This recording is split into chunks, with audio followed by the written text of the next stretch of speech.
Hey everybody, it's Audrey here again, and today I'm sharing a layout for the June pep rally for Clique kits. And every month subscribers get to share pages that they have done with the kit for the month, and this is the page I'm going to share with you today. So I went through the kit and pulled out a whole bunch of papers and kind of put them in rainbow order. And when you first look at the kit, I don't think right away you see like all this rainbow of colors, but it's definitely there. And so I went through and I really wanted to do something bright with a lot of colors. So I picked out a whole bunch of papers and I am cutting out some shapes from the papers. So my photo is of my kids sitting on the front steps of a little country church that we stop by every summer. They have a pancake breakfast there. And so when I was thinking of church, I was thinking of crosses. So I decided to do a design with some crosses in the background. And I'm just hand cutting these from different size squares. So I just, cut the squares at random and just cutting out cross shapes. And they're very uneven and a little skewed, and they're not meant to be perfect. So that's fine. That's the look I'm kind of going for. So I'm laying out these crosses here, and I'm going to try to arrange them in different ways, and you'll see I spend a lot of time going through trying to see exactly how I want to arrange these crosses. I kind of like, now that I'm looking at this and doing this voiceover, I really like the way that these crosses look like that, kind of staggered down the page and not overlapping. So maybe I'll try that on another page, because this isn't the way it ends up. It's much different at the end. So I'm just going through a couple of the other pieces of paper and seeing if I want to add any more colors in. And I really want to try to fit this text paper in somehow. I definitely want to stick with the rainbow order there, but I do want to add in a lot more black and white and gray elements, because there are a lot of black and white prints. There's a lot of, one of my favorite prints are prints like this with the text on it, and there are a few of these in the kit this month. So I'm going to try to incorporate this somehow. Actually, I don't end up using it, I don't think, either. But anyway, I do like those kind of prints. But okay, so going back to the design I had, you see me tap my fingers. Do I really like this? So yeah, I do this for quite a while, going around with these different shapes. I think what my problem was, why I was so unsure of it, is I felt kind of like the design was a little bit overwhelming for my photo. If this were a photo of like a close-up headshot, then I think it might be better, because the subject would be so big in the photo. But this isn't a photo like that. It's a photo with a lot of white space, and I felt like the design I was doing with the paper was taking over the, just overpowering the photo itself. So I had to shrink that design down a little bit, and so this is where I start to overlap some of the shapes and just kind of shrink down that overall design. So something like this is how I actually end up layering it, but I liked that much better than how I had the crosses kind of evenly spaced out. So I'm just trying to design down the middle here too, to see if I like that. And playing around. This is typical for me, doing something like this, where I spend such a long time arranging and rearranging and seeing if the design is exactly how I want it. So I finally decide, yes, I like the crosses overlapped. You do lose some of the cross shape here. It's not as distinct crosses when they're overlapped like that, but anyway, I'm happy with it. So I'm using this template. I have had this template for a super long time. It's how I cut big circles. It's from Crafter's Workshop. It's like one of their original templates. I've had that for years. I mean, probably close to 10 years. One of my very first scrapbooking items. And I absolutely love using that to cut circles. And plus it has like lines down the middle, so you can line up exactly where you want your circle to be. So I was just gauging a size for a circle there, and I cut it out of the text paper, because that diagonal piece I had earlier wasn't working for me, and I thought maybe a circle might be better behind my photo. But guess what? I don't end up using that either. Something was just bugging me again. I think maybe it was because my photo was a little bit a smaller scale photo. So I'm trying to just shuffle through some of the other papers and see if I want to add in any more patterns or anything, but I think I really just want to focus on this rainbow order, these crosses here. So now I'm digging into the embellishments and trying to jazz it up a little bit and seeing what I'm going to add. And I'm trying to pick out some more neutral elements because, again, I didn't want to take away from that rainbow burst over there with the crosses. So there's a couple cool, this pack of die cuts from Ellie's Studio actually has some vellum pieces in it.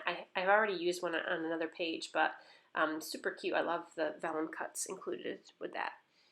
Okay, so I'm using the ThermoWeb Stitch and Sew quilt block sheets, and it's kind of like an interfacing, and I like to tear them.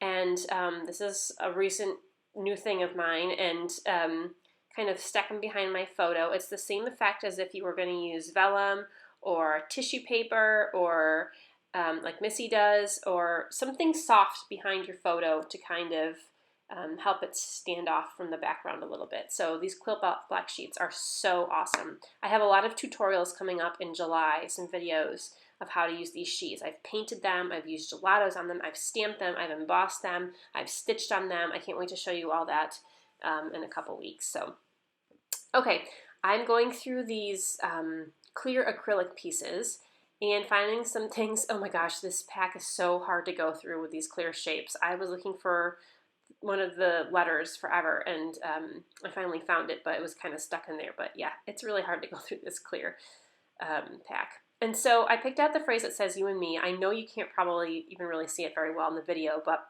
I actually decided to leave it as is, and I put it on my photo, and I really kind of like that effect. It's a very subtle, you know, addition to the photo, but it does add a lot of interest to the white space there in the photo.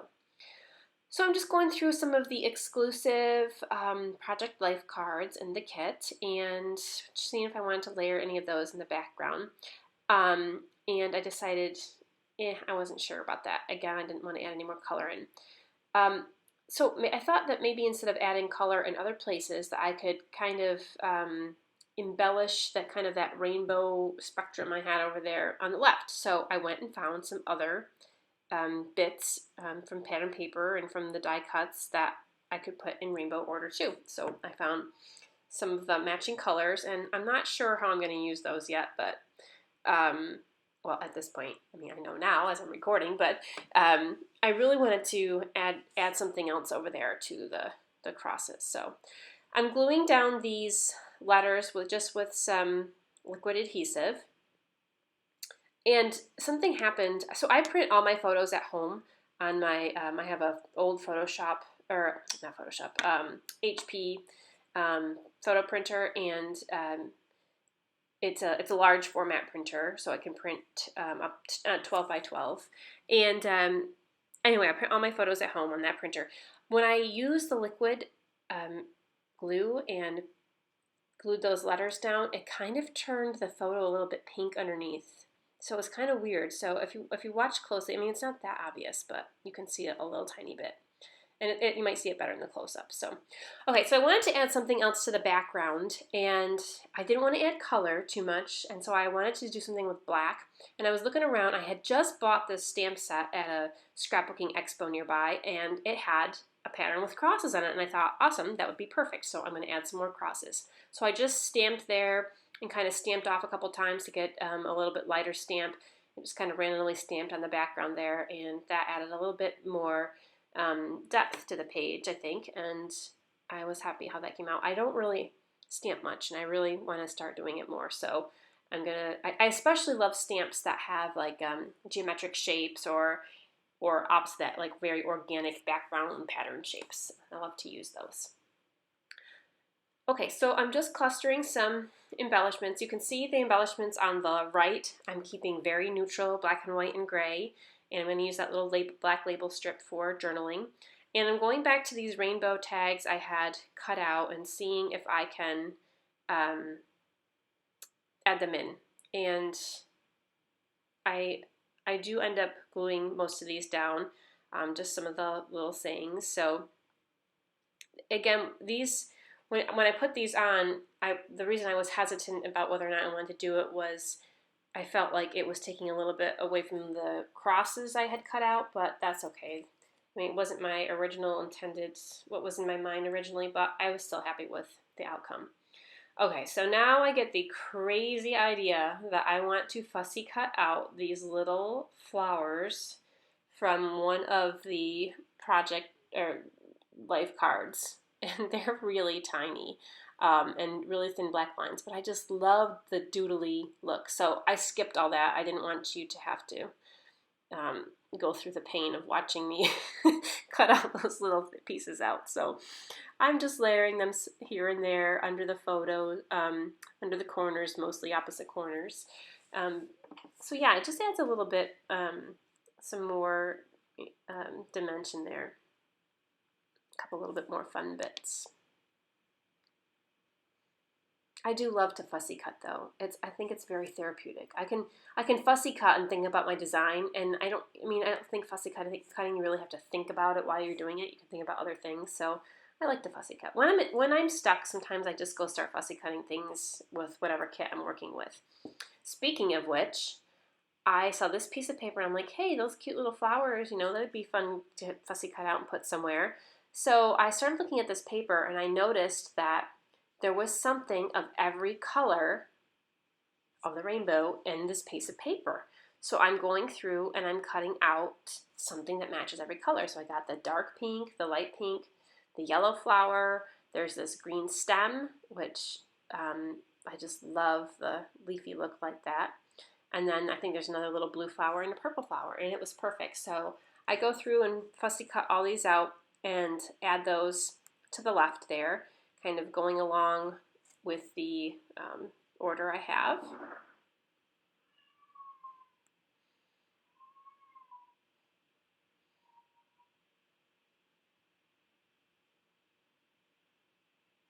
And this tiny little purple flower too.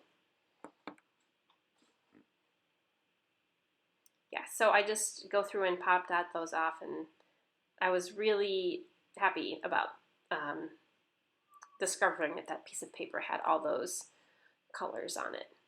And I'm adding one more little branch here.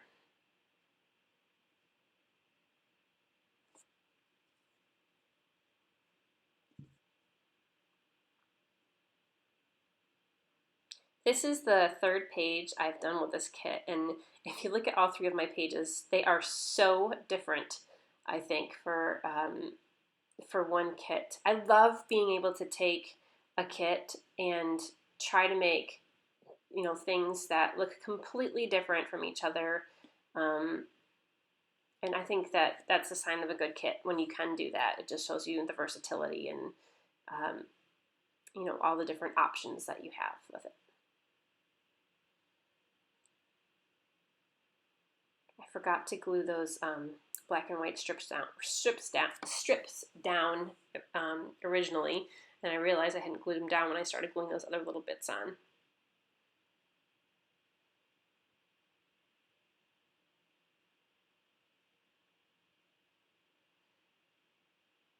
Okay, so I don't really add too much more here. Oh, I do. One thing I do is and I don't think I really show this, the clear letters. I had put some on the photo. It said "you and me." Off camera, I had taken another phrase and it said "every day," and I had taken some of the little hearts that were also clear and I painted them black. And you'll see at the end I go through and add those black painted acrylic pieces in, and I add them to the right because all the colors on the left, so I add more black elements to the right, which you'll see in a little bit here. So I wanted to add that little tag there with a little banner one, and it had a little rainbow strip on it. I do end up putting it pretty much, well actually no, I don't end up putting it there, I end up putting it down at the bottom, but I kept moving that little tag around over and over and over again because I didn't want it on the right because it had rainbow on it and I was trying to keep a little color on the left, but I do end up eventually putting it on the right just to bring a little bit of color over there. So So then I went through and I stitched just on the corners, again, to add a little bit more interest, and I stitched the top left corner and the bottom right, and again, I stitched with a cross to kind of bring that theme back in. And then there's the word everyday that I painted in some of those little black hearts, which I just painted with a cheapy black acrylic paint. And I'm just going to glue those down with some liquid glue here, and I glued, did I glue that everyday down yet? I didn't yet. So I'm going to use my fine line bottle to glue that because that was kind of thin. And you can see also that I have journaled there on the label as well. Oh, and there is the little banner with a date, which is right by the word everyday. So I did end up adding it down there in the bottom. And lastly, I'm just going to add a few drops of mists, and then I will show you the finished layout and some close-ups.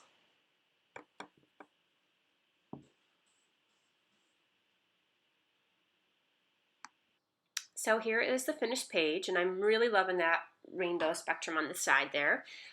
So be sure to stop by everybody else on the hop today, check out what other people did with the kit, and I will post the hop order in the description below. Thanks so much and have a great day.